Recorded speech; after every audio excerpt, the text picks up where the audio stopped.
Oi, gente! Hoje eu vim aqui contar pra vocês como que a gente faz para entrar no ensino superior na Inglaterra, no Reino Unido. E é o seguinte, eu vou começar falando que não é tão difícil quanto pode vir a parecer, ou quanto a gente pode assumir que é. Tem muitos detalhezinhos que de primeira pode parecer um pouco difícil, mas na verdade não é. Eu vou falar um pouco sobre a minha experiência pessoal, porque eu estou fazendo mestrado aqui na Inglaterra. Vou entrar no meu último ano agora em setembro, então eu vou compartilhar um pouco do meu processo seletivo, como que eu fiz para poder entrar, mas também vou compartilhar algumas outras dicas de coisas que eu já li por aí e que também os anos vivendo aqui eu escuto sobre informação, já li no website, inclusive quando eu estava fazendo a minha aplicação e coisas do tipo. Então, um pouco da minha experiência pessoal e um pouco também do que eu já vi por aí, tá? Então, assim, para início de conversa, no meu caso, eu apliquei para um mestrado. A pós-graduação tem um sistema de aplicação um pouco diferente da graduação.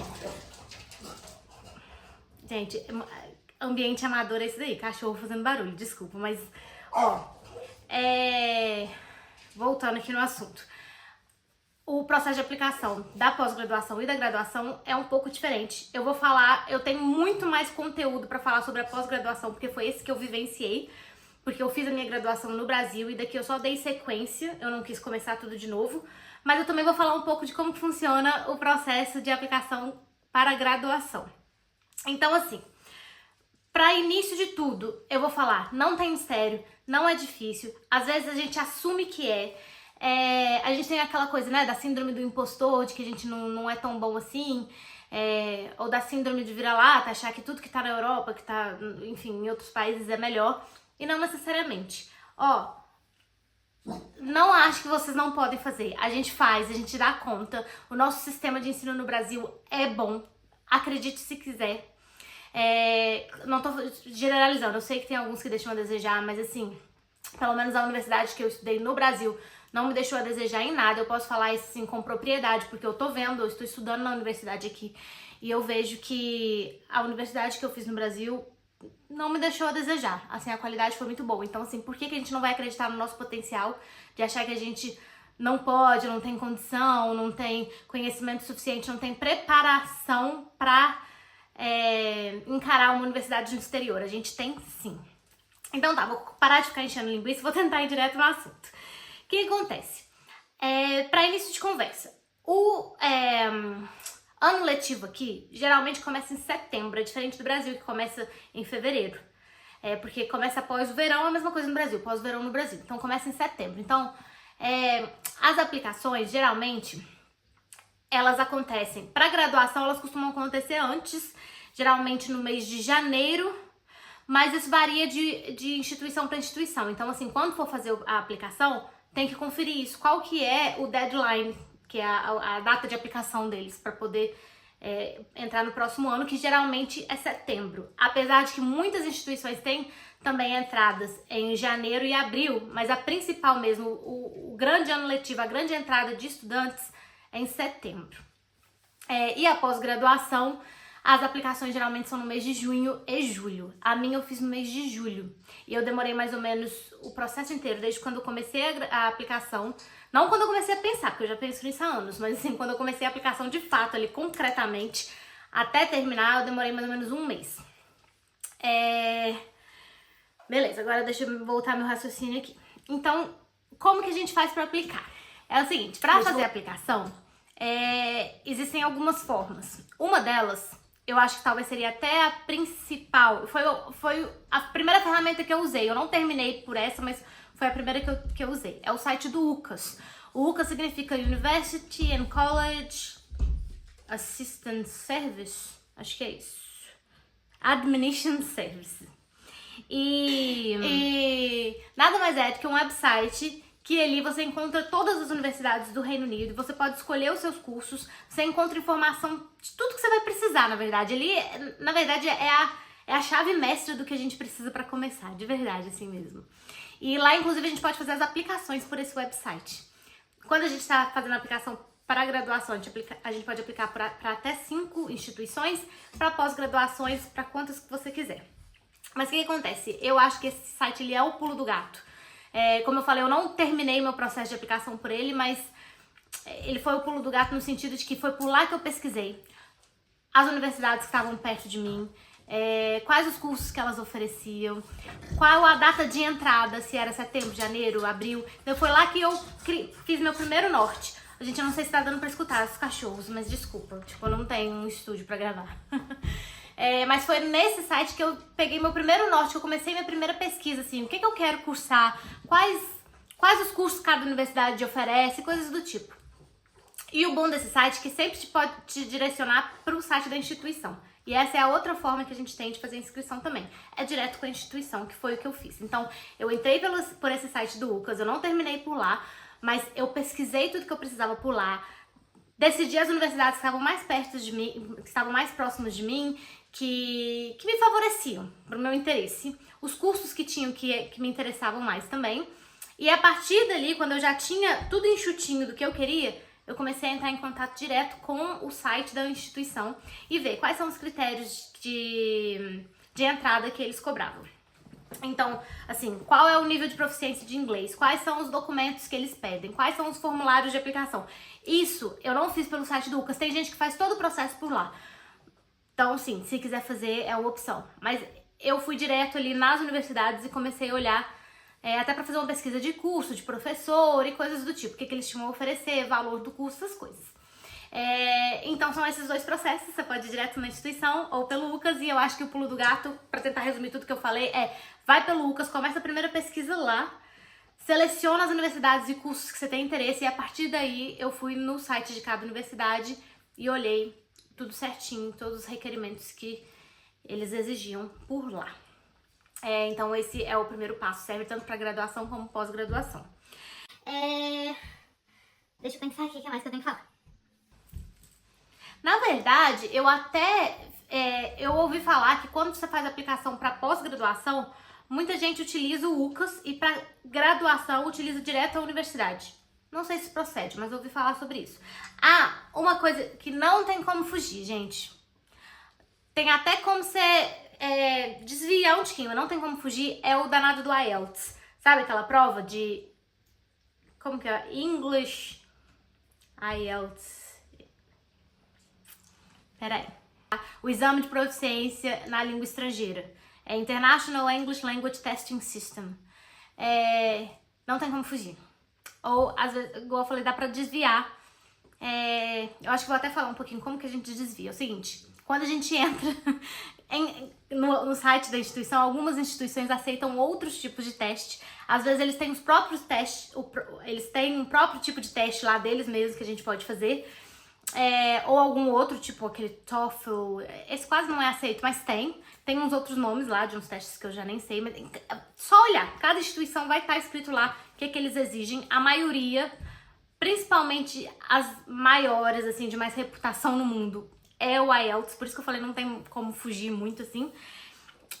A nota varia de curso para curso, de instituição para instituição, e tem um outro jeito também de fugir um pouco desse teste, que eu vou falar com mais detalhes depois, que é uma coisa chamada Foundation. Mas deixa eu falar um pouquinho da nota do IELTS primeiro. Varia de curso para curso, geralmente é entre 6 a 7,5, às vezes até 8. Como que é essa variação? Geralmente os cursos de exata... São os cursos... Eu tenho que tomar cuidado com as coisas que eu falo aqui, mas... pra não falar besteira, não falar informação errada, mas pelo menos foi o que eu percebi, tá? Talvez não seja a regra mesmo, mas foi o que eu percebi.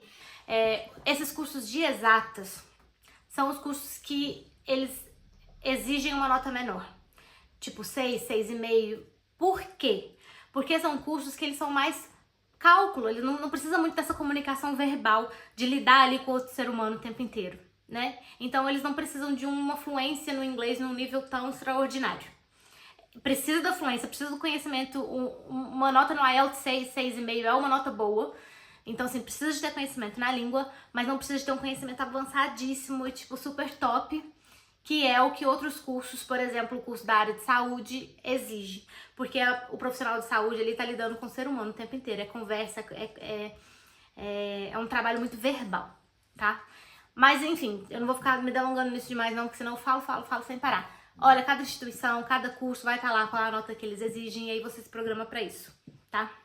Mais uma vez, eu tô tentando fazer um curso aqui, tô tentando fazer um vídeo aqui o mais real possível, assim, tentando não cortar tanto, sabe, fazendo uma conversa mesmo. Eu acho que às vezes fica mais interessante dessa forma, mas aí também eu posso me perder, posso me delongar demais, mas eu vou tentar ser mais concisa. Então, peraí. E eu espero que eu não esteja dando a informação muito confusa. Às vezes a gente vai acompanhando o raciocínio do nosso cérebro, a gente acha que tá uma coisa super clara e não necessariamente. Eu espero que esteja dando pra entender, tá? Deixa eu voltar em relação à minha aplicação. Tem uma outra informação muito importante. Tem um website que chama Actis. Chamava Narik na minha época, mas mudou de nome. Na minha época eu digo porque foi quando eu fiz um tempo atrás, mas mudou de nome agora pra Actis. Neste website você manda todo o seu documentário. Isso é mais pra pós-graduação. Mas em alguns casos na graduação também precisa de fazer isso com histórico escolar e coisas do tipo. Mas lá a gente manda a nossa documentação do Brasil, os nossos estudos que a gente fez no Brasil. Manda pra essa empresa. E aí eles fazem uma comparação pra ver qual é a equivalência da nossa formação, do nosso certificado, do nosso histórico escolar ou do nosso diploma aqui com a Inglaterra, entendeu? Eles fazem chama equivalência de diploma, óbvio, né? E também eles fazem uma equivalência de profissão também, um caminho, career path que chama. Isso é muito importante. As universidades, elas costumam pedir isso, porque é a forma que eles têm, porque às vezes eles não entendem o que a gente estudou no Brasil, né? Então só a tradução em si não é necessária, eles precisam disso, a equivalência. O que a gente estudou no Brasil equivale ao sistema aqui da Inglaterra, porque eles têm umas coisas tipo a prova de CSC, eles têm nível 1, 2, 3, NQView, sei lá, eu nem entendo esses níveis deles, porque eu não estudei aqui, obviamente. Mas então, essa empresa, ela faz justamente essa tradução do que equivale, o que a gente fez no Brasil equivale aqui. Isso é muito importante. Eu precisei de mandar isso para o meu curso da universidade. Ainda bem, como eu falei, eu já pensava nisso antes, eu já tinha feito esses documentos antes. Então, quando eu fiz a minha aplicação, eles já estavam prontos, porque senão eu teria que esperar, às vezes, até algumas semanas para eles me devolverem e eu teria perdido o prazo da aplicação. Então, assim, já se programem para isso também. Façam essa transcrição de equivalência antes. E para graduação também ela é útil, porque às vezes faz a mesma coisa em relação ao histórico escolar, sabe? Então, isso é importantíssimo. Agora, o que eu precisei para minha aplicação? Quando eu fiz, eu falei, eu comecei pelo UCAS, depois eu fui direto no site da universidade, escolhi a universidade, escolhi o curso que eu queria. E lá eles têm o link de inscrição. Entrei lá, comecei meu processo seletivo, meu processo de aplicação. É diferente do que a gente faz no Brasil, tá? Muito diferente. O que eu precisei foi esses documentos do Actis, que eu falei, essa transcrição do documento de equivalência. Eu precisei de fazer um personal statement de 500 palavras falando sobre o meu conhecimento na área, por que aquele curso seria importante para minha formação, quais meus planos para o futuro e, enfim, quais as experiências que eu já tinha nisso para que eu pudesse já começar num mestrado, entendeu? Foi isso que eu precisei de falar em 500 palavras. E além disso, eu precisei também, eu não tô olhando pra câmera, eu tô olhando pro lado porque na verdade eu tô tentando lembrar as coisas. Eu precisei também de referências. Pelo menos uma referência acadêmica e uma referência profissional. Agora eu não lembro se foi daqui de UK, acho que foi. A referência acadêmica do Brasil, porque eu estudei lá, mas a referência profissional, acho que eles pediram pelo menos uma daqui, de UK. Quando for um estudante internacional, porque eu fiz minha aplicação como residente daqui, né? Eu vou falar sobre isso também no vídeo, calma. Ai, meu Deus, não me embola muito. Mas quando faz a aplicação como estudante internacional, eles não vão pedir experiência daqui, porque obviamente a pessoa nem vive aqui. Então tá, deixa eu tentar me organizar outra vez. Quando a gente faz a aplicação como estudante internacional, a aplicação é muito parecida, mas tem essas diferenças, obviamente. De uma pessoa, por exemplo, você não vai pedir uma referência profissional daqui, porque a pessoa nem mora aqui. O valor também é um pouco mais alto para estudantes internacionais e estudantes que já moram aqui. Tem a questão do visto. Precisa de aplicar para um visto. Quem já mora aqui não precisa, porque a gente já tem. Mas não precisa desesperar em relação a essa aplicação do visto, porque a própria universidade auxilia em todo o processo, tá? Então, primeiro você faz a aplicação, aí foi aprovado e a universidade te ajuda a aplicar para esse visto. Quem já tá aqui já vou falar sobre isso também, que foi o meu caso. Quando a gente já tem o direito de residência aqui, a gente pode aplicar e a gente tem alguns outros benefícios. Por exemplo, a gente pode aplicar part-time, um estudante internacional não pode, tem que fazer full-time, que é integral, né? Integral e meio período. Então, meio período é só para quem já mora aqui. A gente pode se inscrever também para o financiamento estudantil. Quem vem de outro país, infelizmente, não consegue esse financiamento estudantil. A pessoa tem que pagar ali na marra mesmo, na lata. E é um pouco mais caro, inclusive. Eu vou falar disso também com detalhes. Quem já mora aqui, também tem uma outra regra. Se for o visto do pre-settle, do settlement status. Se for o settlement, se a pessoa já estiver aqui há mais de 5 anos, não precisa nem de falar sobre isso, obviamente. Mas assim, se estiver no pre-settle, precisa estar aqui por pelo menos 3 anos para conseguir o financiamento estudantil. Você pode aplicar onde você quiser, mas aí vai se enquadrar nos critérios de um estudante internacional. Se quiser o financiamento, tem que esperar 3 anos. Foi o que aconteceu comigo. Eu não tinha como pagar à vista, então eu precisei de esperar os 3 anos. Na verdade, eu esperei até um pouquinho mais, enfim, pra poder fazer. Então tá. Então deixa eu me organizar outra vez pra não ficar embolado demais. Pera aí.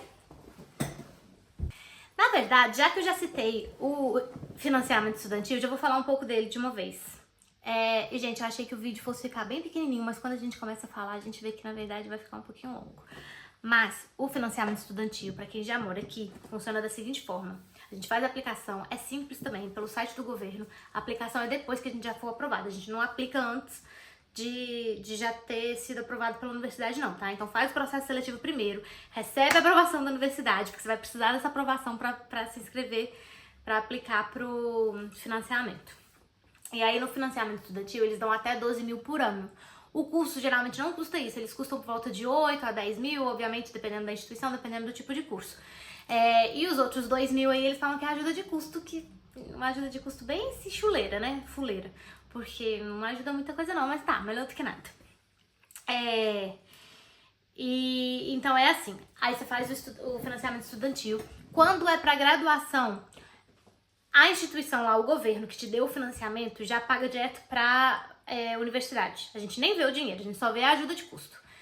Quando é pós-graduação, que é o meu caso, eles mandam o dinheiro direto pra mim, em parcelas, né, ao longo do ano. Mas mandam pra mim e eu negocio com a universidade como que eu vou fazer o pagamento.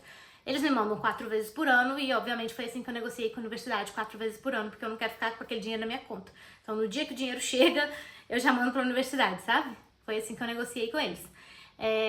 E a graduação, como eu disse, ele já faz esse trâmite direto com a universidade. Como que é pra pagar esse financiamento no futuro? Não precisa de desesperar também, não. É o seguinte, se você tiver um low income, que é um salário baixinho, você nem paga, você não precisa de pagar. A dívida continua lá, um dia, eventualmente, você vai ter que pagar, mas assim, não vai ter essa pressão de te pagar.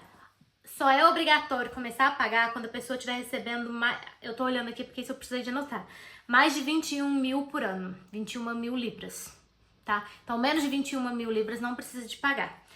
Se você receber mais de 21 mil libras, você paga entre 6% a 9% do valor que exceder essas 21 mil libras.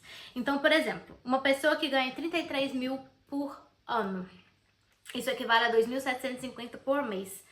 Só que desses 2.750 por mês, 2.082 se enquadra no low income. Então, a pessoa ali não vai precisar de pagar nada daquele dinheiro, só do que exceder, que seria 668. Então, desses 668 libras por mês a mais que a pessoa está recebendo, é dali que ela vai pagar uma porcentagem para o financiamento estudantil. A porcentagem é entre 6% e 9%, dependendo do valor do salário.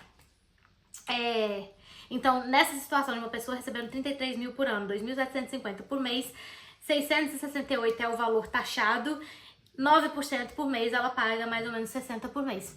Não pesa, é super possível, por isso que eu falei, não precisa de desesperar. Mas se você também quiser quitar antes para ficar livre dessa dívida logo, também pode, tem como entrar em contato com o banco, com o website. Quando a gente faz o financiamento estudantil, eles dão todas as informações pra gente. E aí você pode quitar antes também, se você quiser, não quiser ficar com essa dívida eterna aí. Então pronto, eu falei anteriormente que eu ia explicar um pouquinho sobre... tremeu o celular, desculpa. Deixar vocês tudo zonzo aí. Eu falei que eu ia falar. Sobre o Foundation. O que acontece? Isso é mais pra quem tá na graduação. Acho que na pós-graduação, eu não sei se isso existe. Acho que não. O que acontece? Se a pessoa não tem um nível muito bom do inglês, não precisa de desesperar também. Eu tô falando desesperar toda hora também. Mas não precisa, assim, não precisa entrar em pânico. Melhor. Variar um pouquinho o vocabulário. Porque existe essa opção do Foundation. O que é? É um ano antes do curso. Os cursos aqui geralmente também têm duração diferente do Brasil. Eles têm duração de 3 anos aqui. Pode ser que algum curso tenha uma duração um pouco maior, mas geralmente são 3 anos. No Brasil é entre 4 e 5, né? Aqui é 3. E a carga horária também é um pouco diferente. Eu posso falar disso daqui a pouco também. Mas o Foundation, é como se você começasse um ano antes um curso preparatório para de fato entrar na universidade, sabe? É como se fosse um limbo ali entre o pós-escola e a universidade, e a própria universidade que oferece esse curso. Tem algumas, tem que entrar em contato com a instituição e ver quais instituições que oferecem isso. Nem todas. Mas nesse Foundation você vai aprender o básico para te preparar para o curso e também vai aprender um pouquinho de inglês. Assim, uma pessoa que não tem conhecimento nenhum de inglês não tem jeito, gente, tem que saber inglês. Mas se eu tiver um conhecimento médio aí, dá pra fazer o Foundation, porque lá eles vão te ensinar um inglês acadêmico. Enfim, vai melhorar seu inglês. Você tem um ano aí pra melhorar seu inglês antes de começar o curso direito, sabe? É a própria universidade que oferece isso. E é muito interessante. E como eu falei, nem todas oferecem, então tem que ver com a instituição primeiro se eles têm essa opção. Mas ajuda bastante, né? E te prepara, assim, se você não tem muita confiança no seu inglês, você acha que dá pra melhorar mais, ou não tem esse conhecimento acadêmico mesmo, de como fazer uma redação, como fazer um artigo, como, sei lá, enfim, como fazer os trabalhos acadêmicos. A linguagem mais profissional aí, né? Esse Foundation é isso. Uma outra forma de entrar na universidade é pelo college. Isso daí é pra quem já mora aqui, tá? Estudante internacional não teria essa opção. Mas a gente entraria aqui no college, até aqueles cursos do ESOL, sabe? Que é o inglês para falantes de outra língua, assim. Eu tô falando isso porque quem mora aqui, eu acho que já sabe um pouco desse ESOL, o que é.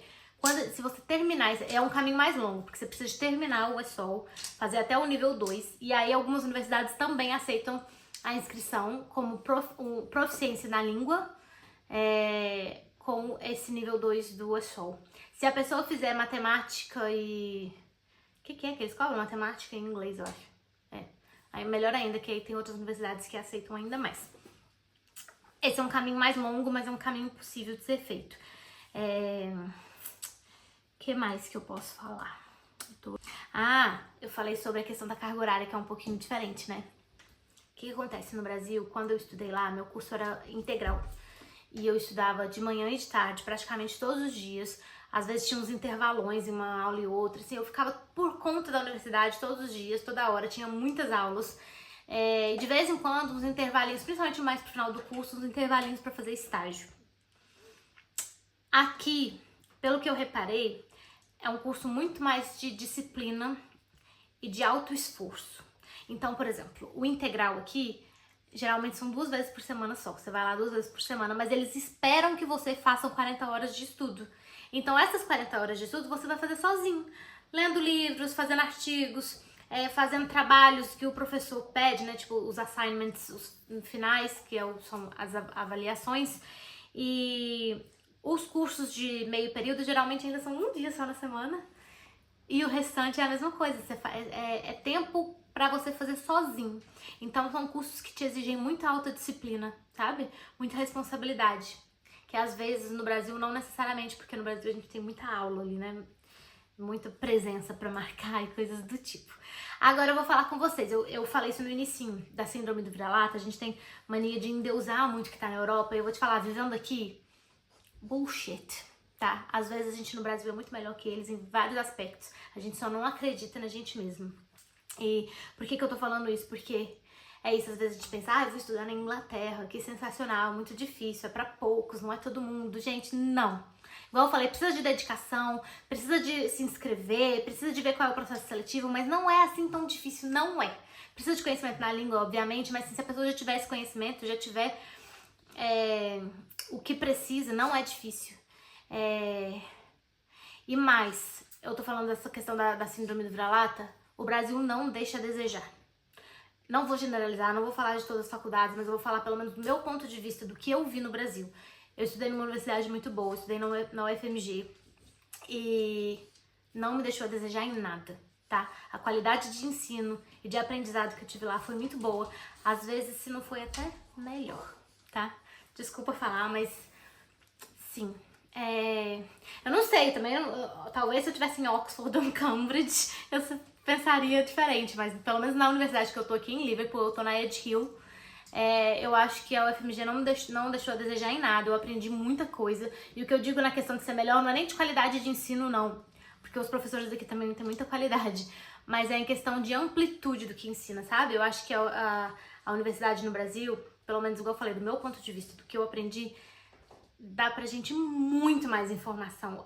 O nosso currículo lá é muito mais completo, sabe? O daqui nem tanto. Pra você ter um currículo completo, igual aqueles 5 anos suados que eu tive na UFMG, aqui você tem que fazer vários cursos, porque isso é um diferencial aqui também. Você faz uma graduação, uma pós, um mestrado, você vai fazendo vários cursos pra você conseguir uma graduação completa, uma formação completa. É um pouco diferente. No Brasil, a graduação já contempla tudo que você precisa ali para se tornar um profissional. É claro que você precisa fazer especializações depois, óbvio, para poder se tornar melhor em tal área, mas o curso em si já abrange muita coisa que o daqui não. Então, assim, igual eu falei, eu nem vou ficar me delongando disso demais não, porque eu já falei muito, mas assim, não vou falar de outras faculdades, não sei como é que funciona, mas o que eu tive ali na UFMG não me deixou eu desejar em nada. Então, por favor, não se sintam incapazes, não se sintam inferiores, porque a gente é brasileiro e a Europa é coisa maravilhosa, porque não é assim, tá? Às vezes, igual eu falei, vivendo aqui, eu já vivo aqui há mais de 5 anos, quase 6 na verdade, o Brasil é muito melhor em muita coisa. Muita coisa.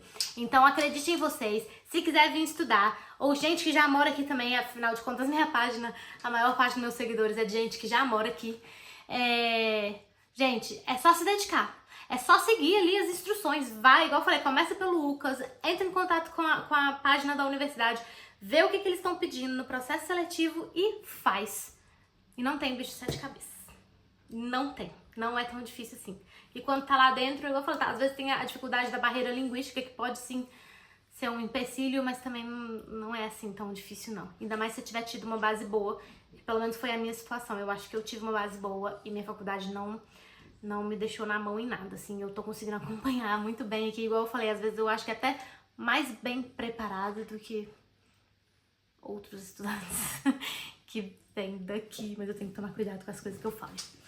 Enfim, acho que eu já falei um pouco de tudo. Se tiver, tô olhando minha colinha aqui, se tiver dúvida de alguma coisa, pergunta nos comentários que eu tento responder. E eu vou tentar também ver se eu consigo indicar aqui alguns profissionais que trabalham ajudando na inscrição de universidades. E leia a descrição, eu vou deixar um curso também online bem detalhado disso tudo que eu falei, se caso você tiver interesse, tá bom? Beijo e até a próxima. E finalmente esse vídeo saiu, porque, gente, já me pediram tantas vezes pra poder falar sobre isso, mas eu não tenho muito tempo, minha vida é muito corrida. Então eu não consegui parar antes, mas hoje foi. Tchau!